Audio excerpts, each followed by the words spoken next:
कामनी, स्वागत करती हूँ आपका अपने चैनल जनता का फैसला न्यूज़ में। और अभी हम आपको लेकर आए हैं आम आदमी पार्टी प्रदेश कार्यालय पर और आपकी मुलाकात करवाने वाले हैं अंतर्राष्ट्रीय ख्याति प्राप्त पूर्वांचलियों की शान। हमारे साथ संजय कुमार भगत जी जुड़ चुके हैं, जो कि पूर्वांचल प्रदेश अध्यक्ष हैं आम आदमी पार्टी के। सर्वप्रथम मैं आपका स्वागत करती हूँ अपने चैनल जनता का फैसला न्यूज़ में। अगर हम बात करें कोरोना कार्यकाल की, तो कोरोना कार्यकाल में पूर्वांचलियों को सबसे बड़ा झटका लगा है, चाहे वो पलायन के रूप में ले लें या किसी और भी प्रकार में खाने को लेकर ले लें, विभिन्न प्रकार की समस्याओं का सामना करना पड़ा है। आप प्रदेश अध्यक्ष हैं पूर्वांचल शक्ति के, क्या कहना चाहेंगे? नहीं, आप सबसे पहले तो मैं आपके चैनल का बहुत बहुत धन्यवाद करता हूं कि आप आए। और जहां तक आपने कहा कि पूर्वांचलियों को धक्का लगा है, ये बात ज़रूर है। ये बात क्योंकि पूर्वांचल के लोग जो दिल्ली के अंदर 60% से ज़्यादा हैं, वो प्रतिदिन कमाने और खाने वाले हैं। तो जब काम ही बंद हो गया तो कहीं ना कहीं आर्थिक रूप से उन्हें काफ़ी नुकसान हुआ है और दिनचर्या की जो उनकी आवश्यकताएं थी, उन आवश्यकताओं की पूर्ति नहीं हो पाई। लेकिन जहां तक मैं आपको आपके चैनल के माध्यम से ये मैं बताना चाहता हूं कि हमारे माननीय मुख्यमंत्री अरविंद केजरीवाल जी ने हर संभव प्रयास किया है कि उन लोगों को यहाँ रोका जाए और उनके लिए जो भोजन की व्यवस्था है, जैसे सूखे राशन की व्यवस्था प्लस जो खाना बना हुआ हो उसके वितरण की व्यवस्था सुनिश्चित करने का उन्होंने काम किया है। और जैसा कि आपने देखा होगा कि जितने गवर्नमेंट्स के स्कूल हैं, उन स्कूलों पर जो बने हुए भोजन थे, उन भोजन की व्यवस्था वहाँ सुनिश्चित की जा रही थी और सूखे राशन वितरण का भी कार्यक्रम किया जा रहा था। ये तो सरकार की, माननीय मुख्यमंत्री अरविंद केजरीवाल जी की सरकार की पहल थी। लेकिन मैं आपको ये भी बताना चाहता हूँ कि हमारे पूर्वांचल शक्ति संगठन के बहुत सारे हमारे साथी थे और ख़ास करके मैंने भी एक आम आदमी रसोई का चलाया था, जो करीब 1 महीने तक वो रसोई चली थी। और जो ज़रूरतमंद लोग थे, चाहे वो हॉस्पिटल की हम बात करें जहाँ पे उनके अटेंडेंट को भोजन व्यवस्था सुनिश्चित नहीं हो पा रही थी क्योंकि दुकानें बंद थी लॉकडाउन होने की वजह से, तो उनके लिए भी, और जो हमारे क्षेत्र में भी जहाँ पे ज़रूरतमंद लोग थे जिनको भोजन की व्यवस्था सुनिश्चित नहीं हो रही थी, तो पकी पकाई भोजन भी पैकिंग के रूप में हमने जगह जगह पे उसके वितरण करने का कार्यक्रम भी किया था। और लगातार निरंतर ऐसे बहुत सारे हमारे मित्र थे, बहुत सारे हमारे पदाधिकारी थे, जो अलग अलग विधानसभाओं के अंदर उन्होंने ऐसा आयोजन किया था और वो रसोई, आम आदमी रसोई चला रहे थे। और माननीय मुख्यमंत्री अरविंद केजरीवाल जी के, माननीय कैबिनेट मंत्री गोपाल राय जी, दुर्गेश पाठक जी के जो शीर्ष नेतृत्व है, उनके निर्देशानुसार ये सारे काम हो रहे थे कि जो ज़रूरतमंद लोग हैं, जिनको भोजन की व्यवस्था सुनिश्चित नहीं हो पा रही है, जिनको मास्क की व्यवस्था सुनिश्चित नहीं हो पा रही है, हैंड सैनिटाइजर की व्यवस्था सुनिश्चित नहीं हो पा रही है, तो इन सारी चीज़ों की व्यवस्था सुनिश्चित करने का काम हम लोगों ने किया है।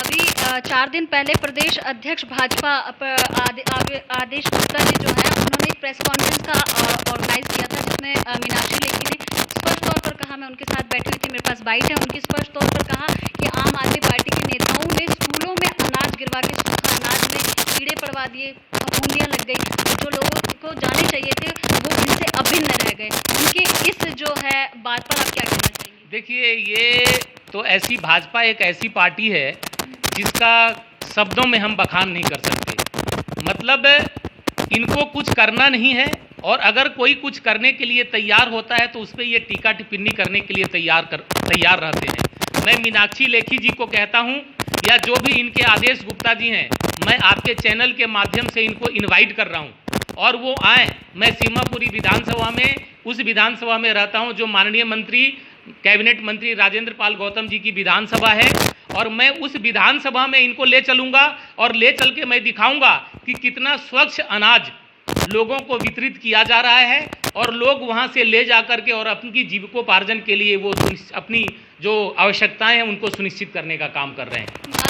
एक आपके अगर व्यक्तिगत प्रश्न करे जाएं तो इस कोरोना पीरियड में आम आदमी पार्टी रसोई के नामक एक योजना चलाई थी, जिसमें आपको डिस्ट्रीब्यूट करते करते खुद भी आप कोरोना संक्रमित हो गए थे, तो वो जो कार्यकाल था वो उसको लेकर क्या कहना चाहेंगे? देखिए, ये तो बहुत हमारा एक अनुभव रहा। पीछे भी मैं बता दूं, जब पार्टी के हाईकमान के आदेशानुसार गुजरात में गया हुआ था, तो गुजरात में भी मैं डेंगू से पीड़ित हो गया था और काफ़ी शारीरिक अस्वस्थ हो गया था। मैं करीब 1 महीने तक मैं हॉस्पिटलाइज था। उसके बावजूद भी मैं यहाँ पे जब आया तो कोरोना काल के अंदर हमने एक एक घर के अंदर जो कोरोना पीड़ित लोग थे, उन कोरोना पीड़ित लोगों के घरों पे जाके इंटरनल हमने अपने साथियों के साथ सैनिटाइजेशन का काम कराया। जो उस क्षेत्र के अंदर जहाँ पे आसपास के लोग थे, उस पूरे गलियों को सैनिटाइज कराने का काम किया हमने। दूसरी बात, मास्क वितरण का हमने काम किया, हैंड सैनिटाइजर हमने वितरण का काम किया। और जब ये कोरोना काल में जब ये काफ़ी क्रिटिकल कंडीशंस होने लगी, मुझे पता चलने लगा कि लोग भूखों मर रहे हैं, लोगों को भोजन की व्यवस्था सुनिश्चित नहीं हो पा रही है, तो हमने फिर ये रसोई चलाया। और उसी रसोई चलाने के दौरान मेरी तबीयत भी खराब हो गई, लेकिन उसके बावजूद भी हमारे साथ जितने हमारे सहयोगी साथी थे, हमारे सदानंद मिश्रा जी भी हैं, हमारे वार्ड के हमारे वार्ड अध्यक्ष आहद आलम हैं, हमारे वार्ड के संगठन मंत्री वाजिद अली हैं, और पता नहीं बहुत सारे हमारे मित्र थे जिन्होंने मुझे काफ़ी प्रोत्साहित किया। और उन्होंने कहा कि संजय भाई ऐसा कुछ नहीं है, आप व्यवस्था सुनिश्चित कीजिए, हम आप लोग के साथ हैं और हम लोग मिल करके इस लड़ाई को लड़ेंगे। और उसी तरह ऊपर वाले का आशीर्वाद रहा। 1-2 दिन तक हमारी तबीयत अस्वस्थ रही और डॉक्टर के निरीक्षण में हम रहे, लेकिन उसके बाद पुनः मेरी स्वास्थ्य ठीक हो गई। थोड़ा सा मुझे ब्लड प्रेशर की शिकायत हुई थी और पुनः वो निरंतर जो है हमारा आम आदमी रसोई का कार्यक्रम चलता रहा। और आप मेरे फेसबुक पे भी जा करके आप देख सकते हैं कि रात में अगर बरसात भी होती थी तो सड़कों के किनारे जो लोग सोते थे वहां तक भोजन पहुंचाने का, भोजन की व्यवस्था सुनिश्चित करने का काम हमने और हमारे साथियों ने मिलकर किया है। आपने जब ऐसी बीमारी कोरोना संक्रमित जिससे बड़े बड़े बॉलीवुड सेलिब्रिटी की अगर बात करें या पत्रकारों की, हम रोहित सरदाना जैसे पत्रकारों को हमने खो दिया है कोरोना कार्यकाल में, तो वो जो समय था जब आप गेट टुगेदर हो रहे थे, उसके बाद जो घर आकर बच्चों को, वो वाला टाइम कैसा था आपके लिए कि मतलब टच में ना आ जाए, पेरेंट्स को कैसे मैनेज किया? आपको भय नहीं लगा, डर नहीं लगा कि मुझे कुछ हो जाए तो मेरी फैमिली का क्या होगा? नहीं, देखिए डर तो हर एक व्यक्ति को लगता है, लेकिन इसके अंदर क्या है, कोरोना से हम बार बार जब भी जहाँ जाते हैं तो कहते हैं कोरोना से डरना नहीं है, लड़ना है। तो इसके लिए जो प्रोटोकॉल्स हैं, कोरोना के प्रोटोकॉल्स हैं, उन प्रोटोकॉल्स का हम पालन किया करते थे।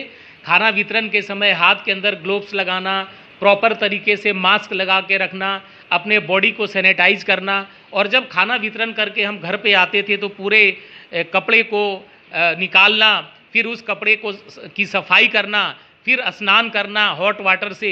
तो ये सारी जो कोरोना के प्रोटोकॉल्स थे, उन कोरोना के प्रोटोकॉल का हम अनुपालन करते थे। और हमारे साथ जितने सम्मानित साथी थे, उन सभी सम्मानित साथियों को भी मैं यही निर्देश देता था कि कोरोना के प्रोटोकॉल का पूरा पालन करना है और पालन करने के बाद ही उन चीज़ों को सुनिश्चित करनी है। अंतिम प्रश्न, देश की जनता, युवा, सुप्रतिष्ठित समाजसेवी वर्ग आपको देख और सुन रही है, पूर्वांचलियों की आप आवाज़ हैं और सबसे ज़्यादा जो अगर कष्टदायी क्षण है तो वो पूर्वांचलियों के हैं। चूँकि अब जो है थोड़ा कोरोना पे थोड़ा सा जो है हमने नियंत्रण पा लिया है, तो पुनः उनको जो विस्थापित हो चुके हैं उनको पुनः स्थापित करने के लिए मजदूर वर्ग जो है, हमारे पूर्वांचल वर्ग है, उनके लिए क्या संदेश और क्या अपील करना चाहिए? देखिए, मैं तो उन पूर्वांचल के सभी भाइयों को मैं ये संदेश देना चाहता हूँ कि ये देश के अंदर बहुत ही विपत्ति का समय है और इसमें सभी को धैर्य रखने की ज़रूरत है और धैर्य से ही हम आगे बढ़ सकते हैं। परेशानियाँ आती है, लेकिन परेशानियों को हम आगे बढ़ चढ़ करके और उसको हम झेलने का काम करेंगे, तभी हम आगे बढ़ सकते हैं। और आगे जिस तरह से आप बता रही हैं कि कोरोना अब दिन प्रतिदिन ख़त्म होते जा रहा है, तो ज़िंदगी की शुरुआत हर एक दिन हम नए सिरे से करते हैं और नई ऊर्जा के साथ हम फिर लग करके जो हमने खोया है उसको हम पाने की कोशिश करेंगे। और ये जानकारी का साझाकरण माननीय आगे बोला, तो ये थे हमारे साथ संजय कुमार भगत जी, जो कि पूर्वांचल शक्ति प्रदेश अध्यक्ष हैं दिल्ली के आम आदमी पार्टी से, जिन्होंने स्पष्ट तौर पर कहा कि गरीब शोषित वंचित वर्ग के विकास के लिए दिल्ली सरकार ने जो कार्य किए हैं वो अत्यंत अनुकरणीय है। राष्ट्र की एकता, अखंडता, एकजुटता और समरसता को बनाए रखने में बदले व्यक्ति समाज से राष्ट्र जो है स्वतः बदलेगा। ऐसी उन्होंने जो है यहाँ पर लोगों से, मजदूर वर्ग से उन्होंने एक आह्वान भी किया कि आप धैर्य रखें, मैं आपके साथ हूँ और दिन प्रतिदिन कुछ ना कुछ बेहतर होगा। एक नया सवेरा जो है एक नई उम्मीद के साथ जागृत होगा। एक्सक्लूसिव रिपोर्ट बाय कामनी झा, जनता का फैसला news channel, camera person Reena Singh. Thank you so much.